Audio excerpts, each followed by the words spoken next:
আলহামদুলিল্লাহি রাব্বিল আলামিন আসসালাতু ওয়াসসালামু আলা রাসূলিল কারীম ওয়া আলা আলিহি ওয়া সাহবিহি ওয়া আহলি বাইতি আজমাইন। বাংলাদেশ জামাত ইসলামী ঐতিহ্যবাহী হাজীগঞ্জ উপজেলা শাখা আয়োজিত আজকের এই তাৎক্ষণিক পথসভার কর্ণাকতায় জনসভার সম্মানিত সভাপতি, মঞ্চে বসা কেন্দ্রীয় নেতৃবৃন্দ, আঞ্চলিক এবং স্থানীয় নেতৃবৃন্দ, আমার সামনে উপস্থিত আমার আত্মার আত্মীয় প্রিয় হাজীগঞ্জবাসী, মিডিয়ার বন্ধুরা এখানে আছেন, তারা তাদের পেশাগত দায়িত্ব পালন করবেন। এই জন্য যাদের সামনে ওনারা আছেন তাদেরকে আপনারা সহযোগিতা করবেন, তারা যেন তাদের দায়িত্ব পালন করতে পারে। পিছন থেকে আশা করি বলবেন না যে আপনি বসুন, কারণ তারা বসে গেলে জনসভা বসে যাবে। আলহামদুলিল্লাহ, আপনারা ইতিমধ্যে জেনেছেন আজকে লক্ষ্মীপুরে বাংলাদেশ জামাত ইসলামী আহত একটি জনসভা বা গণজামায়াত ছিল। দুপুরের আগেই তার কাজ সম্পন্ন হয়েছে। এরপরে আগের থেকে আমাকে গত রাত্রে বলা হয়েছিল যে যাওয়ার পথে একটু হাজীগঞ্জকে সালাম দিয়ে যেতে হবে। আমাদের ওইদিকে একটা কথা আছে, বিআইন দেশে গেলে আগে থেকে সালাম শুরু করে দিতে হবে। আমি না করি নাই, কারণ এটা তো আমার পবিত্র দায়িত্ব। আল্লাহ শুকর যে আপনাদের সামনে আল্লাহ আমাকে হাজির করলেন। কিন্তু আপনারাই বলুন, একটি বছর আগে এই সময়ে যদি আমি এখানে এসে সালাম দেওয়ার আমার খুব আগ্রহ থাকতো, আমাকে পারতাম? কেন না? তার কারণ তখন একটা ফেসিবাদী সরকার ক্ষমতায় ছিল। তারা বাংলাদেশের মানুষের সকল অধিকার কেড়ে নিয়েছিল। এরা বাংলাদেশের মানুষকে মানুষ মনে করত না, একটা পরিবার কিংবা গোষ্ঠীর দাস মনে করত। তাদের হামসে বড় ভাব, অহংকার, গর্ব আকাশ চুমে দিচ্ছিল। রাজনৈতিক দলের নেতৃবৃন্দ কর্মীদেরকে উপহাস করে কথা বলত, তাতেই তারা স্বাচ্ছন্দ্য বোধ করত।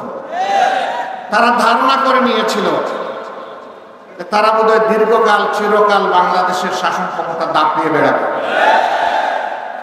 কুলিল্লাহুম্মা মালিকাল মুলকি তুতিল মুলকা মান তাশাউ ওয়া তানজিউল মুলকা মিম্মান তাশাউ।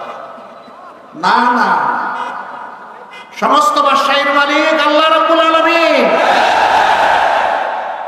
জমিনের কোথায় কাকে তিনি বসাবেন আর কাকে তিনি খসাবেন, এই এখতিয়ার একমাত্র আল্লাহ রাব্বুল আলামিন।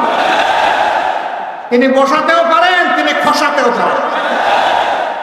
তার জন্য আল্লাহ তাআলার কুন ফায়াকুনই যথেষ্ট। মহা পরিকল্পনার কোনোই প্রয়োজন হয় না।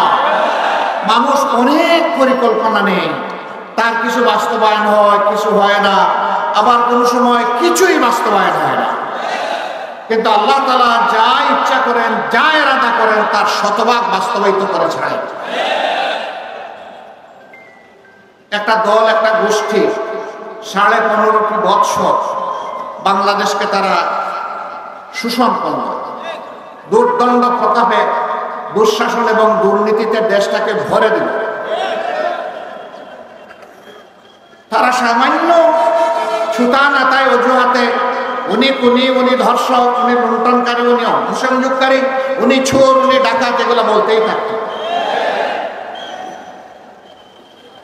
আচ্ছা বলেন তো, ঘরটা যদি আমার হয় তাহলে ডাকাত কিংবা চোরের বয়ে কি আমি আমার ঘর ছেড়ে পালাবো? ঘর ছেড়ে পালাই কি? আসলে যে চুর এই পালায়, মনে করে চুরি করে যে মনিবের মালিকের ধন এখানে নিয়ে এসেছি, সে তো খুঁজতে এখানে চলে আসবে। তারা এমন শাসন বাংলাদেশে করলেন, শেষ পর্যন্ত দেশটাতে থাকতেই পারলেন।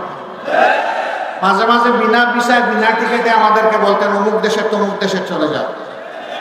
ওই রে ভাই, আমরা তো যাইতে বলি নাই, গেলা কেন?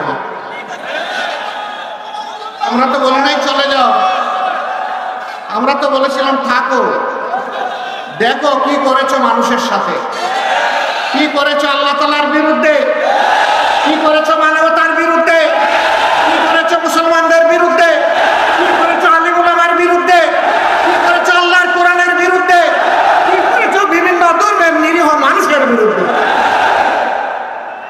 সত্যকে একবার দেখো। আমাদেরকে দফায় দফায় তোমরা জেলে নিয়েছো নির্বিঘ্নে চুরি ডাকাতি করার জন্য। আমরা বাইরে থাকলে চুরি ডাকাতিতে তোমাদের অসুবিধা হয়, আমরা কথা বলি, প্রতিবাদ করি, গর্জন করি, তাতে তোমাদের সমস্যা হয়। এই জন্য চুরি ডাকাতি খুন গুম ধর্ষণ লুণ্ঠন সব কিছু করার জন্য যারা এদেশের দেশপ্রেমিক মানুষ তাদেরকে তোমরা পাঠিয়েছিলে জেলে। একবার নয়, দফায় দফায়। আমাদের জীবনের অনেকগুলো বছর কেটে গেছে জেলের ভিতরে। সম্মানিত ভাইরা, তারা মনে করেছিলেন তারা যা চাইবেন তা হবে। হ্যাঁ, আল্লাহ যতটুকু পাপ করার সুযোগ তাদেরকে দিয়েছেন তারা ঠিক ততটুকু করতে পেরেছে। এমনকি তারা ধ্বংস করতে করতে দুনিয়ায় মানুষের দুইটা শেষ ঠিকানা, একটা হচ্ছে হাসপাতাল, অসুস্থ হলে ওখানেই যায়, দেখি আল্লাহ তাআলা আরো কয়টা দিন হায়াত আমাকে দেন কিনা, সুস্থ হতে পারি কিনা। আরেকটা জায়গা হচ্ছে নির্যাতিত হলে যায় আদালতে। এই সব জায়গাকে সর্বনাশ করে ফেলেছিল, বিশেষ করে আদালতকে ধ্বংস করে দিয়েছিল, যার কারণে আদালতের সর্বোচ্চ যে পরিষদ অ্যাপিলেট ডিভিশন, ওখানকার দুইজন বিচারপতি আদালতের আসনে বসে বলতে পারলো আমরা শপথবদ্ধ রাজনীতিবিদ। লজ্জা, ধিক্কার, ঘৃণা! সেই তোমরাই সংবিধান হাতে নিয়ে শপথ নিয়েছিলাম যে একজন বিচারক হিসাবে আমি কোন ধরনের রাগ এবং অনুরাগের বশবর্তী হব না, আমি ন্যায় বিচার উপহার দেব। আর সেখানে গিয়ে তুমি ঘোষণা দিলে আমি একজন শপথবদ্ধ রাজনীতিবিদ। বুকের পাটা থাকে, রাজনীতির পরিবেশ দিয়ে রাস্তায় আসো, দেখা যাবে রাজনীতি কতটুকু করা যায়। এখন রাজনীতি করো না কেন? এখন কোথায়?